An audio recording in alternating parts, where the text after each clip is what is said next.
Hello, friends.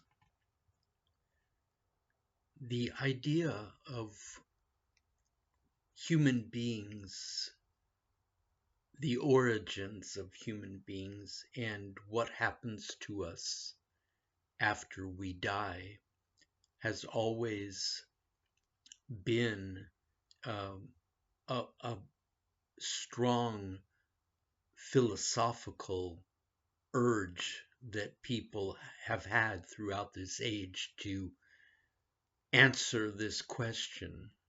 Um, the question of where we came from and where we're going. And most people do not really, the average person does not really give this too much thought. Um, Only some some of the deeper thinkers among us have really delved into this. The average person just answers those questions um, almost humorously, frivolously.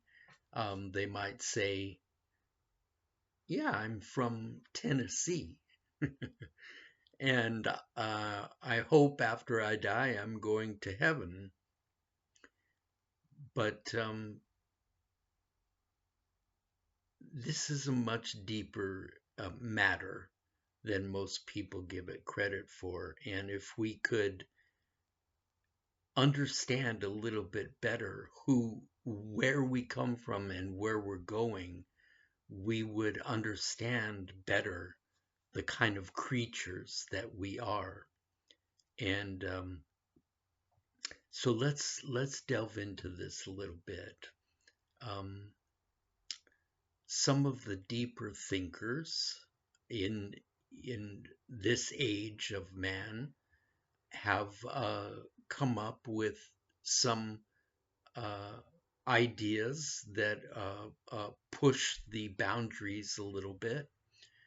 For instance, um, there has been much thought about uh, the biological aspect of who we are as human beings, that we, from a scientific viewpoint, we each one of us were conceived at birth or 9 months prior to birth through a spark of life that was kindled by the biological mating of our parents. And so, for many people who are more pragmatists and do not tend to be religious or spiritual in their outlook, this is the beginning of individual human life. When your parents uh, had this uh, spark of life that formed a new human creature, and that's you. And so, in our scientific, pragmatic viewpoint, this is what most people think, and they think that it's basically random in terms of who they are. Um,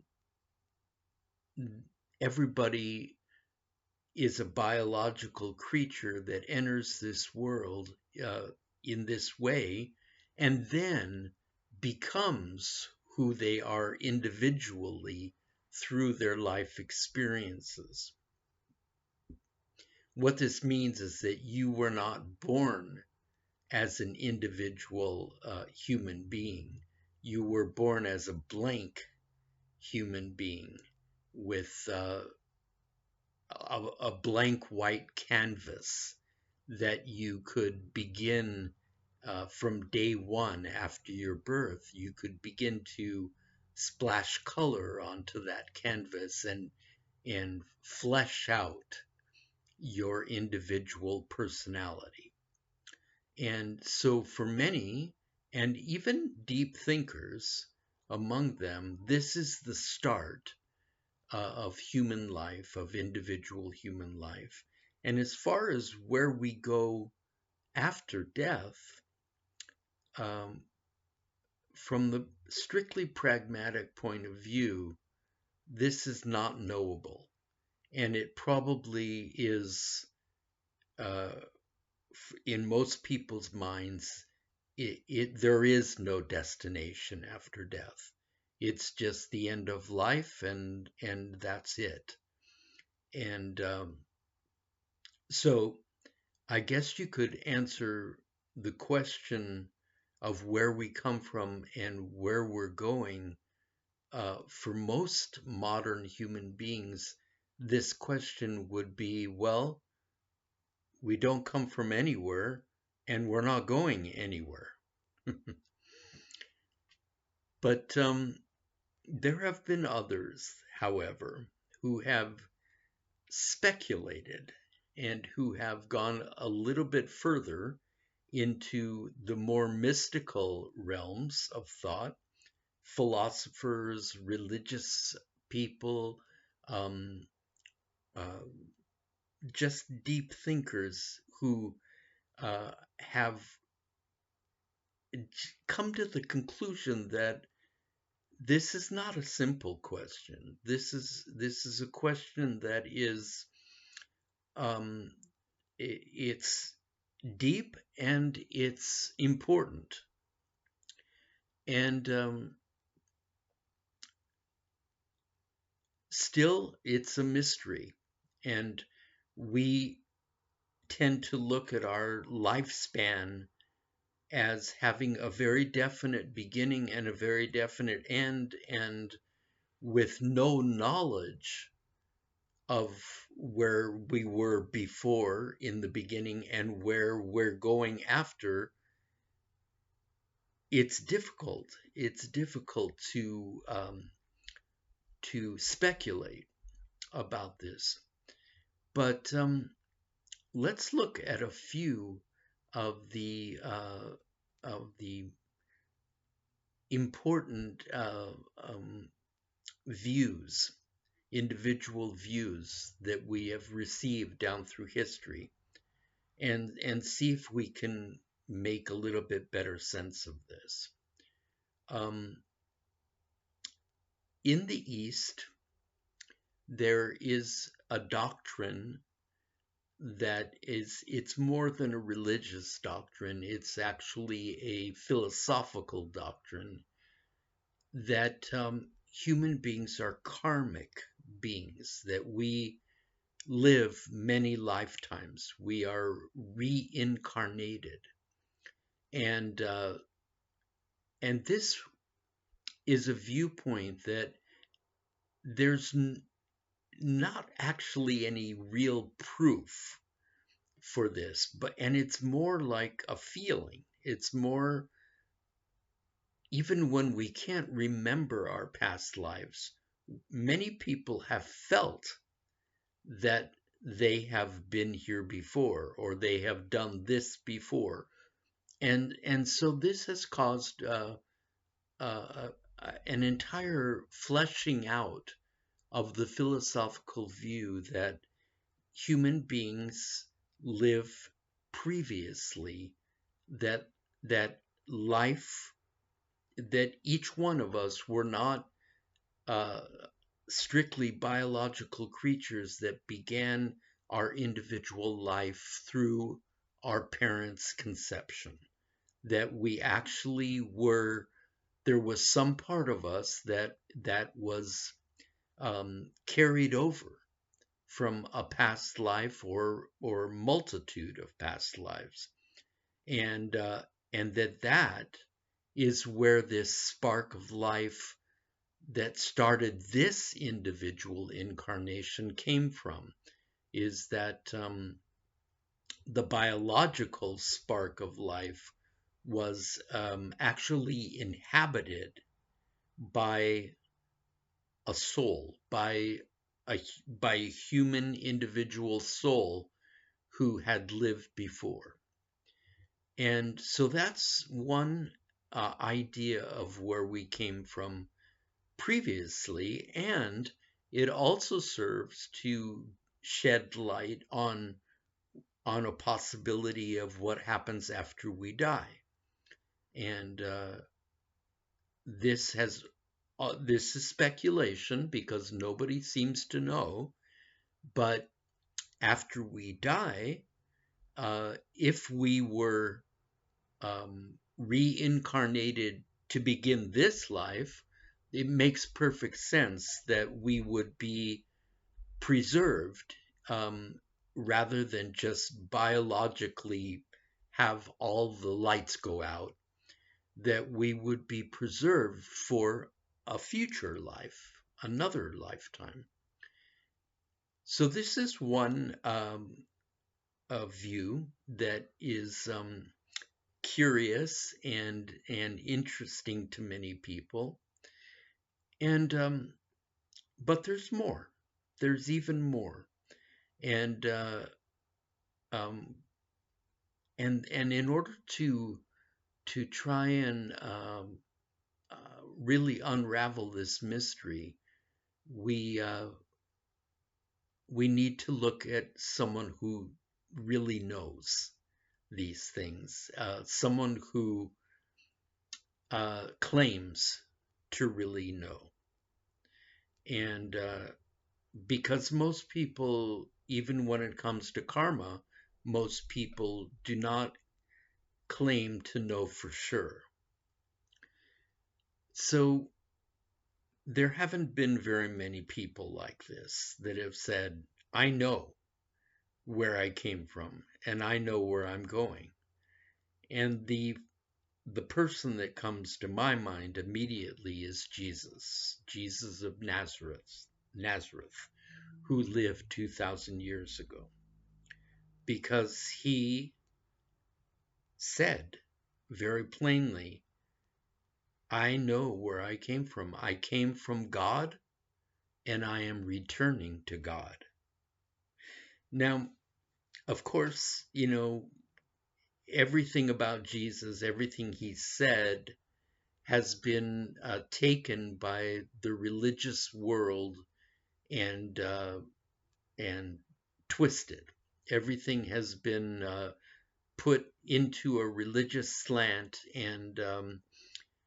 and basically underlying all of this religious um, appropriation, there has been the idea that Jesus was God. So if he said he came from God and was going to God, that's his thing. That's that's not a regular human progression. That's something that only God in human form would do. He came from God because he is God, and he's going back to God because he is God. But as we have discussed so many other times, uh, there is this other way of looking at things about Jesus, and to look at him and say, well, okay, he definitely had a divine energy about him, but he seemed also to be very human. And to look at him and say, as a human being, how could he say that he came from God and is returning to God? And he either knew something that we don't know, or he himself as a human being was a religious fanatic of the worst sort to be able to, or to say something like that. And the only other option for making sense of that statement is to somehow hold this thought that maybe he's right. Maybe he knew something that we don't know yet. And so this is something that we can uh, hold in our thoughts and speculate about. Maybe Jesus knew where he came from and where he was going because it was true, because he had gained that knowledge through the evolution of his state of consciousness. The implications of this are pretty huge, because if Jesus really knew that he came from God and was returning to God, and if Jesus was a human being, which I believe he was, the implications are that the same is true of each one of us. And I know that it sounds really crazy, and it sounds like I'm refuting the scientific view when I make a statement like that, but it it could be true that each one of us, not just Jesus, each one of us came from God and is returning to God, and that's what this is all about. That's what human life is all about. And we look at the difference between Jesus's life and our life in this world, in this lifetime, and it just seems so different. It seems like, well, he knew, his situation was entirely different, and we're living in ignorance and blindness, and we don't have any idea of what things happened to us before this lifetime, if anything. And he talked with such certainty about it. And how could there be any kind of a bridge between his perspective and ours? And let me offer a few ideas. Each one of us was created. We were created by a creator, God, that is greatly misunderstood. In other words, in our ignorance, we view God as this anthropomorphic figure living up in heaven who, in time, 6,000 years ago, approximately, felt this impulse to create the universe. And in 7 days, he did the whole shebang all at once.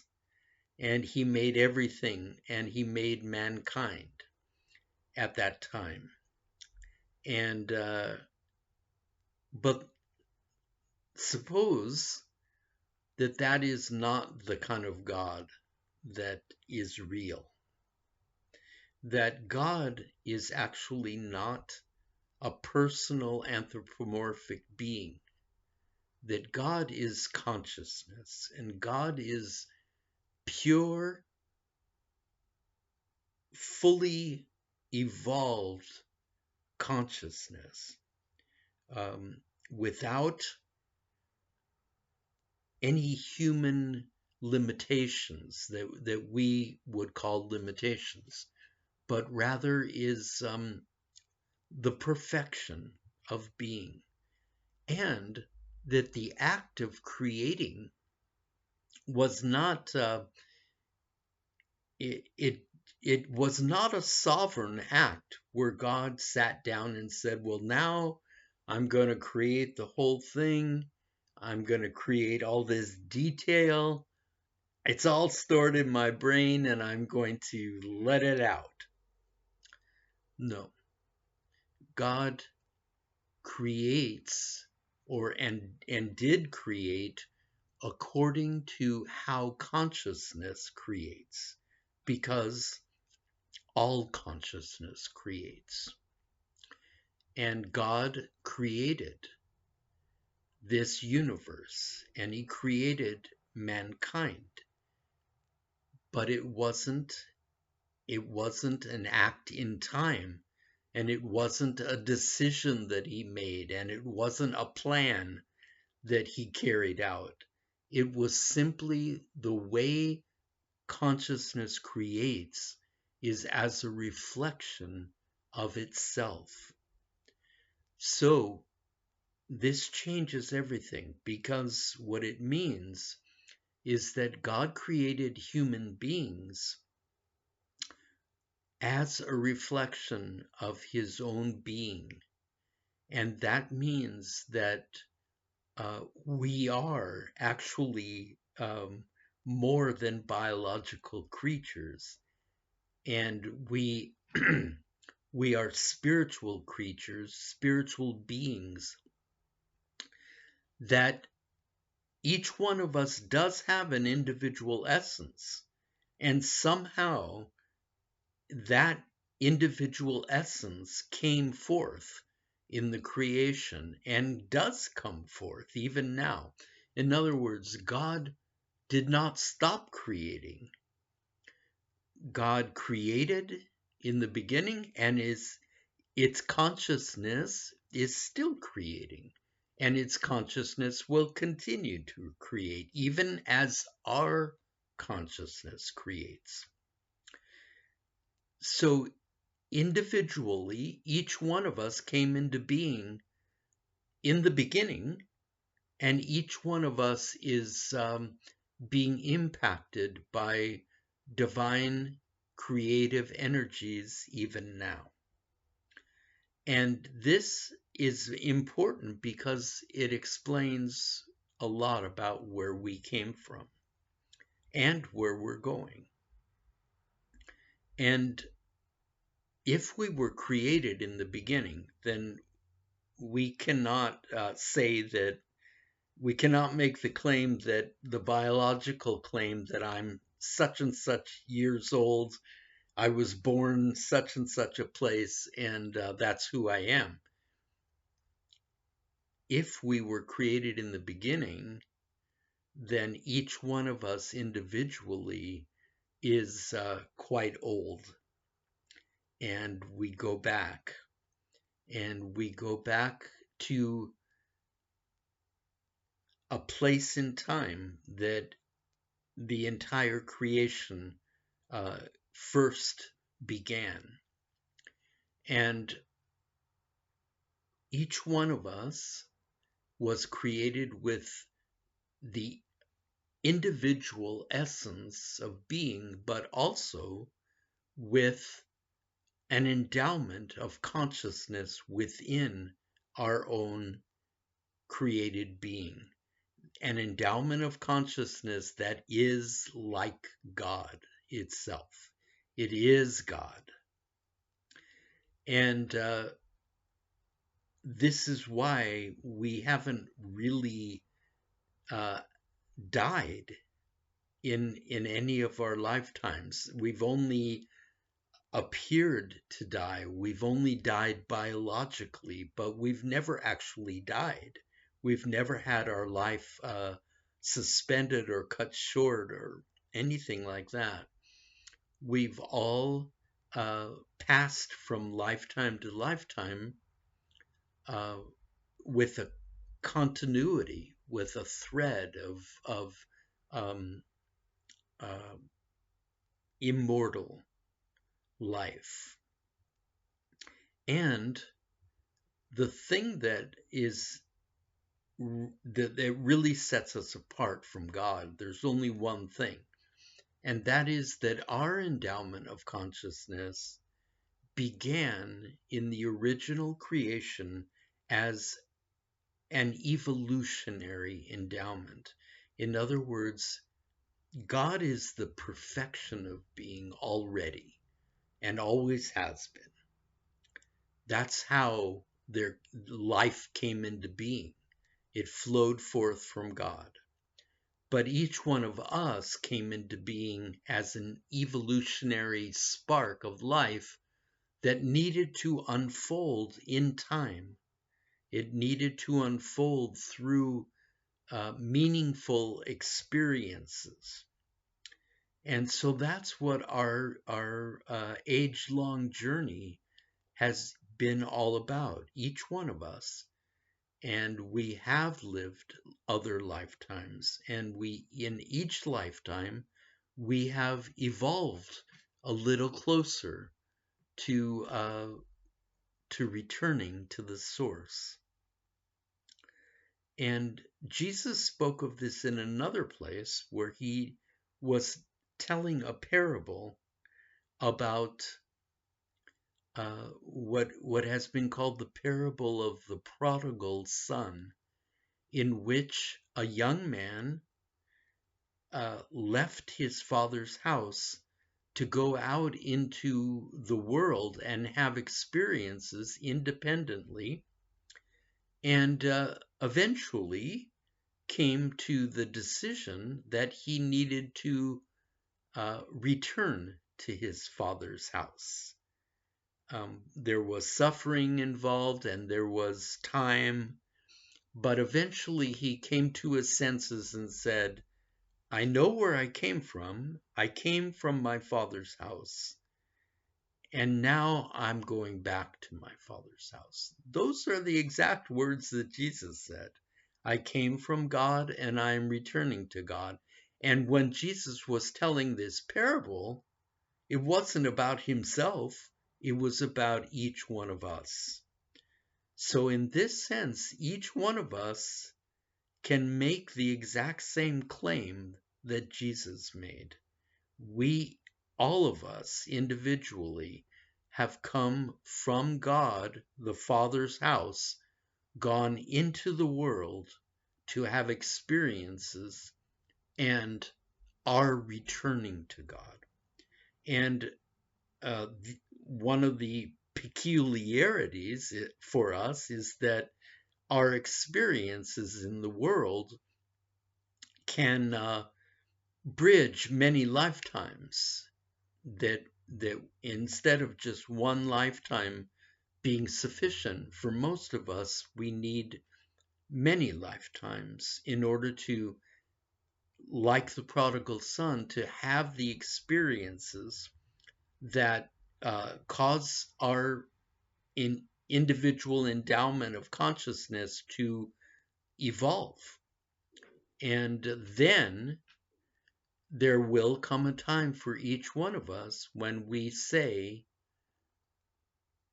when we come to our senses and we say, I'm going back to my father's house now. And so that entire parable scenario, the imagery speaks of consciousness evolution. We came from God. We are here to evolve over many lifetimes, and we are returning to God. So this is a much different idea than most people have. Most people are scientific in their orientation and pragmatic, and say that I came from nowhere and I'm going nowhere.